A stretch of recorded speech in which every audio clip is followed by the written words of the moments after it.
કેમ છો મિત્રો? ઓર્ડર મોજમાં ગુડ મોર્નિંગ બધાને. તો આપણે બ્રેકફાસ્ટમાં ખાવાના છે ફ્રૂટ, અને એ પહેલાં જોઈ લો તો આપણે કપડાં ધોતો થાય એ જોઈ લો. આ કપડાં ધોય છે, ઓકે. અને પછી આપણે જોઈ લો મંદિરનો નજારો જોરદાર, દિલ ખુશ થઈ જાય. પણ પછી આપણે ધીમે ધીમે વહેવા ધાબા ઉપર, કેમ કે કપડાં સુકવાના હતા ને એટલે, પણ સનલાઇટમાં મસ્ત કપડાં સુકાઈ જાય ને એ માટે વહેવા ધાબા ઉપર.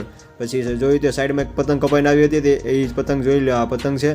અને પછી આપણે મંડ્યાને ધીમે ધીમે ચગાવવા માટે, પણ પછી પવન ઓછો હતો તો પછી ચકતી નહોતી, ત્યાં પછી પતંગ સલવાઈ ગઈ થોડીક, તો પછી એને હળવેકથી સલવાઈ ગઈ છે, તેમાંથી કાઢીને પછી આપણે મંડ્યા ચગાવવા માટે જોઈ લો. આ ચકતી ગઈ પતંગ, અને ધીમે ધીમે પવન પણ આવતો ગયો, અને આપણે ધીમે આખી વિષય કેમ કે લાઇટ બહુ હતી ને સનલાઇટ, એટલે પછી આપણે ફ્રન્ટ કેમેરા લઈ લીધી, ક્લિપ મારી દીધી ખેંચ. પછી એને બહુ શું કે આપણે ઢીલ નહોતી એટલે પછી બાંધી દીધી એને સોફા સાથે જોઈ લો, અને મારી દીધી ફૂલ ખેંચમ ખેંચ. ભાઈ તમે તો ધબધબાટે બોલાવી દીધો, પંપુડાને ફિરકીને બિરકીને પતંગને ઘટવું ન પડે કાંઈ.